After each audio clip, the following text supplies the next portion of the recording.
As soon as I got my first camcorder back in the early 90s, I began shooting video of my travels and my vacations. I found out that I love to document my experiences, and I love to shoot the video as much as I enjoy traveling. It was a way for me to share my experiences with my friends and family, and now that YouTube is here and the internet's here, I can actually do that even more. I thought I'd share with you some of the techniques and some of the equipment that I use to make my videos, just in case that you would perhaps want to do a better job of making your own videos, maybe even start your own YouTube channel, who knows. So that's what we're going to talk about today.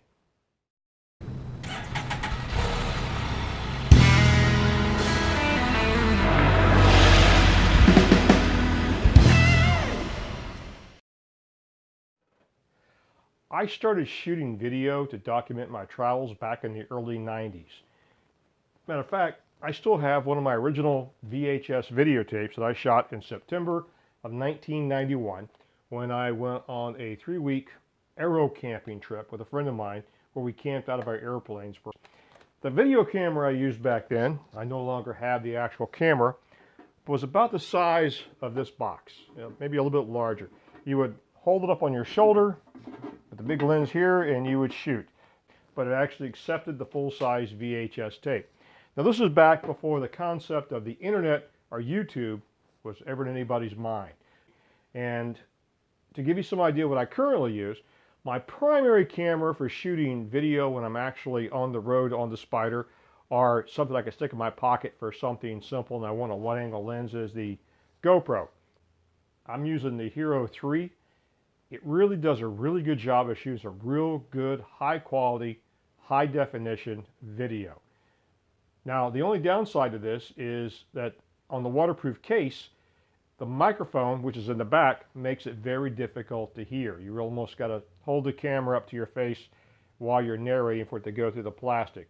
If you're away from the camera, you simply can't without using a separate audio recording system, which we'll talk about in a minute.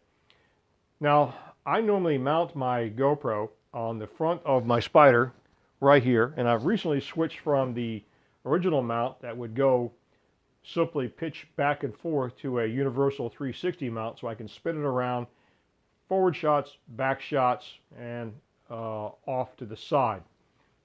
So that's come in quite handy. My next video camera that I've had for quite a while, I picked this up on Amazon for like $135. It's a high definition small camcorder. It uses the standard SD card.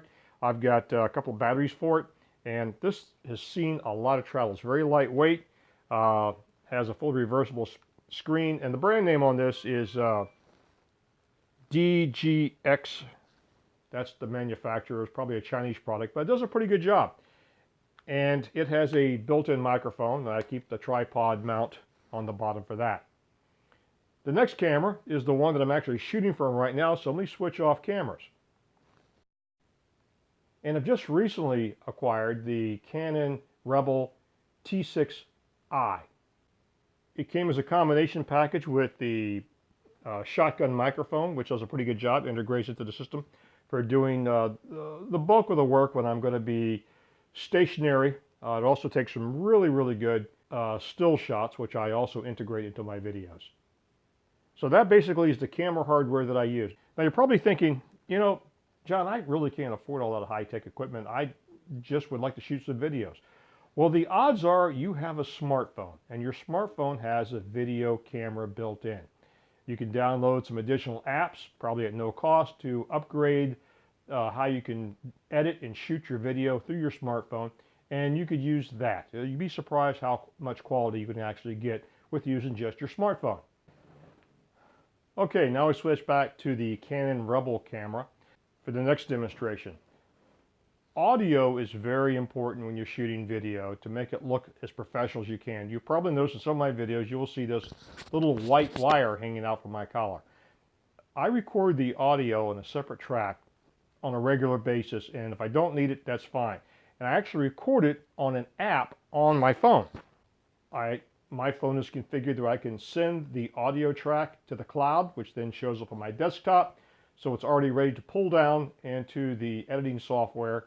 So it's already there when I'm ready to do the editing. Now, how much of a difference does the actual microphone make? Well, you're listening to a microphone which is right next to my collar, which I hope sounds much better than it would if I had no microphone at all. Now I'm also using the shotgun mic on the Canon Rebel, which I'm going to switch to now. So you're now hearing it on the shotgun microphone, which is probably good, but not as good as I would like. Now this is just the sound from the built-in camera microphone, which is a good 6 feet away from me. It probably sounds a little echoey and not nearly as good as using either the lapel mic system or the built-in shotgun mic for the camera.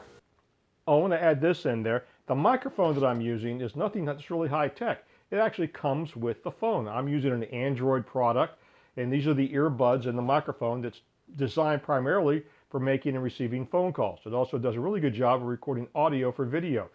When I'm on the Spider and I'm wearing the helmet, I wear the earbuds to listen to music, and I also have the microphone tucked up under the helmet so I can actually record audio when I'm shooting video on the GoPro. Now let's just take a moment to talk about actual editing your final footage. Back in these days, editing was a mechanical process. It was very long, tedious, and resulted in a poor final product. Today, with everything being digital, editing is much easier.